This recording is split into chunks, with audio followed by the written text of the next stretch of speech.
Good morning, Libra. Tingnan natin ang inyong message today. Today is June 29, guys. Okay, Libra. Message sa inyo today. At ituloy muna natin ang inyong kasalukuyang situation na mga Libra nandito sa reading. At mga magandang balita ang dapat ninyong malaman. At mga advice. Okay, Libra. Tingnan natin ang inyong kasalukuyang nararanasan o situation. Ibigay mo ang tamang message sa mga Libra na nandito sa reading na gusto mong bigyan ng message at advice. Spirit angels from heaven. Libra, this is your message. 1, 2, 4. Okay, Libra. Maaring kasalukuyan ninyong nararanasan at hihingi tayo ng advice galing sa inyong guidance. Okay, guys. Libra, nandito kayo sa time na silence. Okay. Libra, kasalukuyan ninyo may being nararanasan o kasalukuyan ninyong, kumbaga, worries o problema is, nandito ang wisdom, guys. And, yeah. Deception and envy. Okay.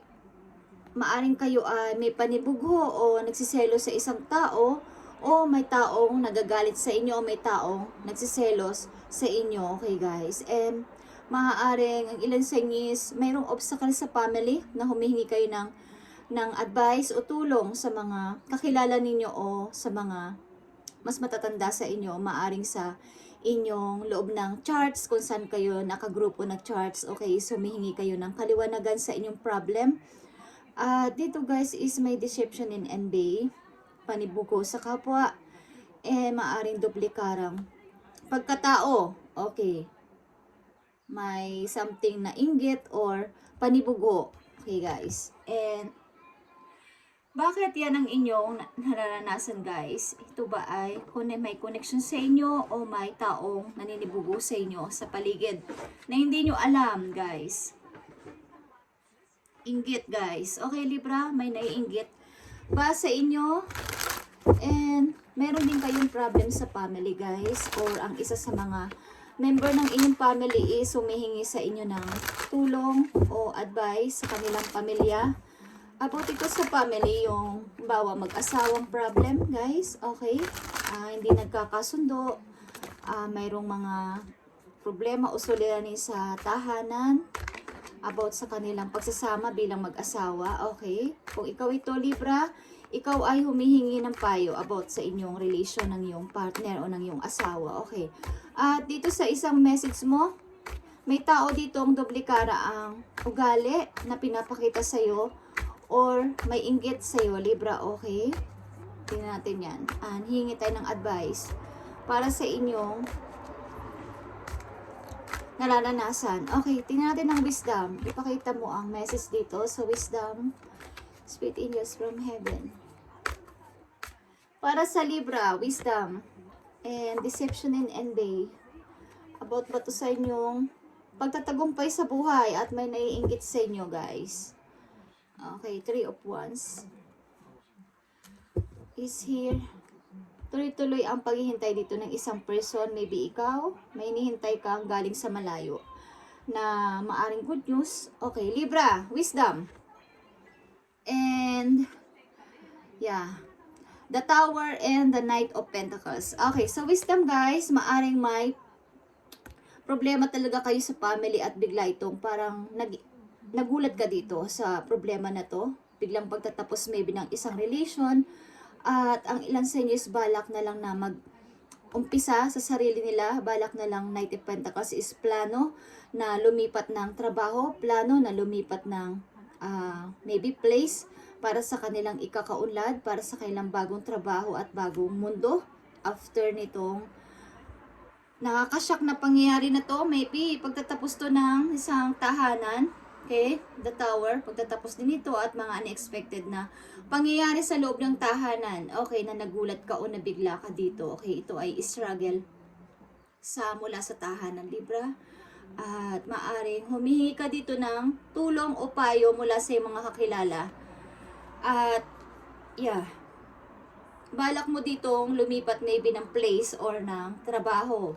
Okay, para sa iyong bagong pagkakakitaan. Okay, dito sa Deception in Bay, guys. Okay? Sobra ka ditong nasaktan, okay. Or mayroon sa'yo ditong nananakit na person at gusto mong mag-heal mula dito. Gusto mo silang layuan, 7 of Wands. Pinagtatanggol mo lang ang na-deserve mo, ang na-achieve mo. Parang may gusto sa'yo magpababa dito o magpababa sa iyong posisyon. Hindi ko alam kung posisyon sa trabaho o bilang isang ikaw na nagtagumpay sa buhay. 4 of Swords and 7 of Wands. Okay, dinidepensahan mo ang sarili mo dito sa person na to na naiinggit sa inyo o nagagalit. May panibugo ang tao na to sa inyo. At na-broke ka dito ng sobra. At maaaring ilan sa inyo is nasa healing process this time dahil sa nangyaring to. Nasa healing process kayo. Okay? Mukhang gusto ng person na to na kayo ay hindi magtagumpay sa buhay. Libra, tingnan natin ang mga messages na gustong ipayo sa inyo dito ng inyong guidance about sa inyong problema, guys. Okay.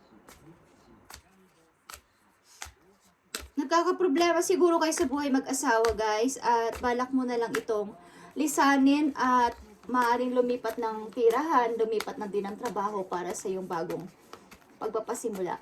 Okay, Libra. June 29. Mula sa araw na to, papuntang kasalukuyan ng message mo sa mga Libra na nandito sa reading. Okay, may mga taong gusto kayong tanggalin dyan sa posisyon ninyo. Yung hindi kayo magtagumpay, hindi kayo magtuloy-tuloy. Okay, may naninibugo sa inyo, guys, o selos. Either ito ay kaibigan ninyo o lagi nyo itong nakakausap, guys. Doble cara ang pinapakita sa inyo ugali nito. Okay, may maskara siya. Pagkaharap nyo, okay naman.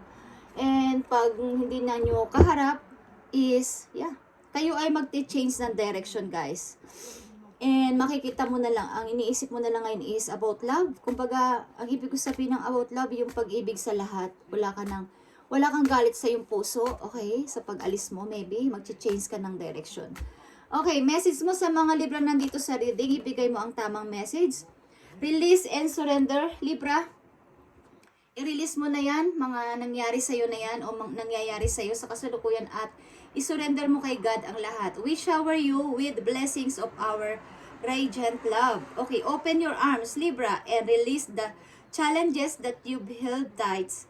Grip within your hands. Okay, open your hands, arms, and heart to our love and assistance. Okay, humanda ka, Libra, at magsha-shower ang blessing sa'yo ni Lord dahil sa iyong pagtitiis dito, and new partner is papating sa'yo. Ito man ay partner mo na bagong person o partner mo bilang isang kaibigan o partner mo na kumbaga is kung kayo may connection sa mga animals, okay, new partner. Okay, guys, ito yung chance. Meeting is no mistake, it is destiny. He's rated as catalyst to set the wheels of motion for portion of your prayers, Libra. Pay careful attention to the new people we send into your life. Okay, you will recognize them by your sense of familiarity, comfort, and safety. Okay, ang tao na makikilala mo mula sa araw na to, okay, kayo ay may anak din, guys, Libra, nandito sa reading. Ang taong bagong makikilala mo simula sa araw na to is parang pamilyar na sa'yo ang ugali at maaring komportable ka sa kanyang company at safe ka sa person na to pag nakilala mo. Okay? New person ito, new partner sa iyong buhay after mong mawalan o matapos ang isang relation. And i-release mo na at i-surrender mo na kay God sa mga ancestors mo, sa angels mo, kay universe ang lahat mong mga challenges na pinagdadaanan sa ngayon sa kasalukuyan at i-open mo ang iyong hands, arms, and heart to our love and assistance. Galing sa heaven, okay, love and assistance ang gustong sabihin sa inyo and blessings. Okay. We shower you with blessings of our radiant love. Okay, Libra.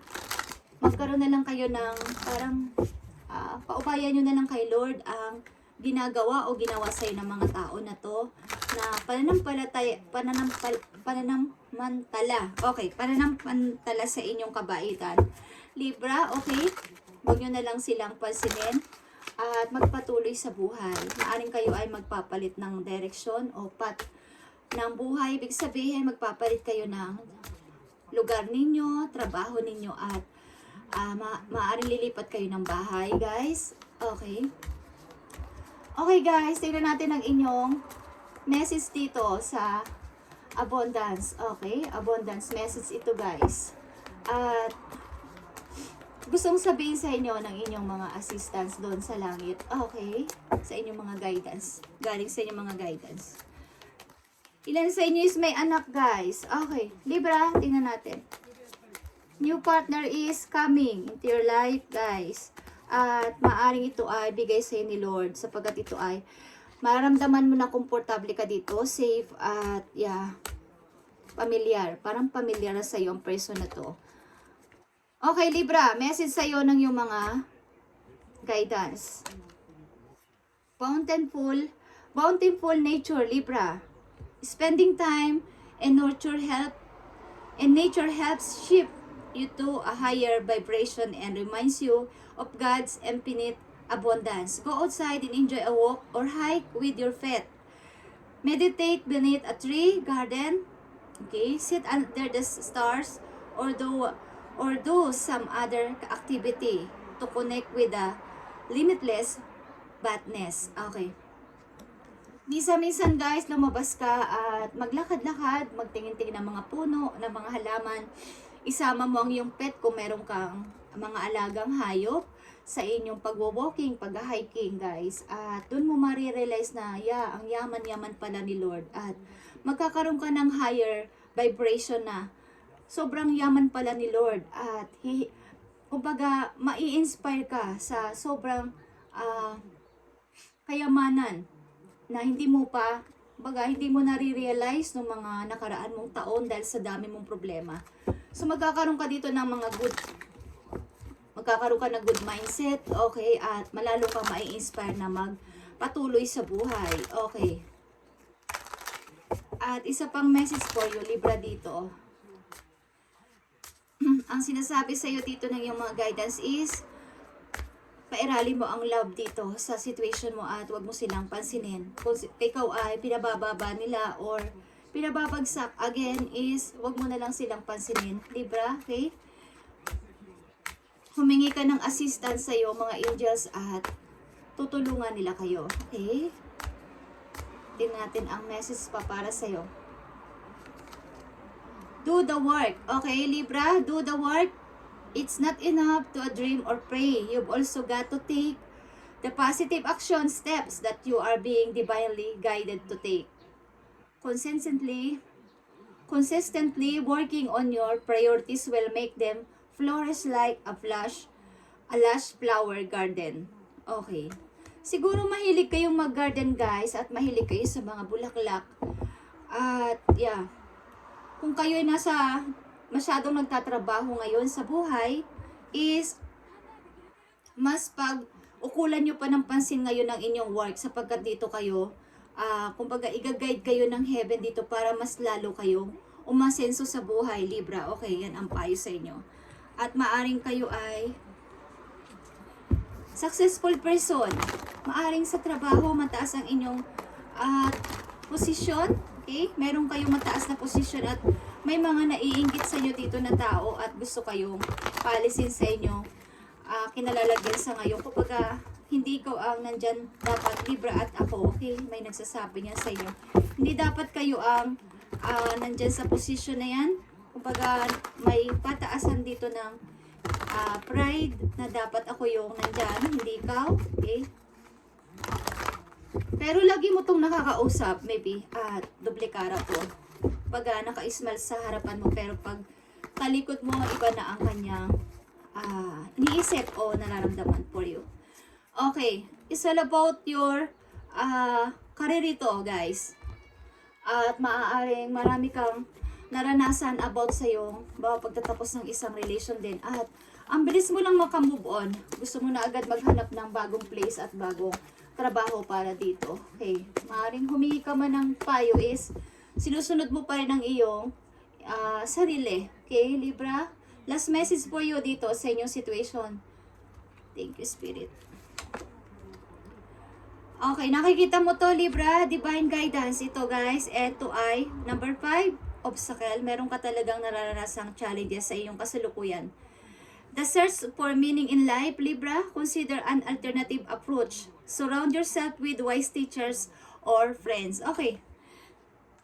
Mag-surround ka lang o lumapit ka lang sa mga taong matatalino. Ibig sabihin, may mga positive thoughts at mga kumbaga mentor or mga advisor, doon ka lang mag-surround. Kumbaga doon ka lang sa kanila lumapit, wag sa mga taong may mga negative. Sapagkat nandito ang deception and envy, guys, meron kayong dinadalang problema sa mga taong mapagkunwari sa inyong harapan. Maaring kayo ay pilit at pilit na pinapatanggal dyan sa posisyon nyo sa trabaho or ichinichismis kayo. Okay, so, yeah guys. Isipin yung alternative approach. Isurround nyo ang inyong sarili sa mga taong nararapat lang sa inyong energy. Huwag kayong magsayo ng energy sa mga taong kayo ay pilit at pilit na pinababagsak at gustong tanggalin sa inyong pwesto bilang isang, hindi ko alam kung mataas na ang posisyon nyo sa work at yeah, Libra, inaasar ka na para umalis ka na lang dyan at sila yung maiwan, sila yung maging okay.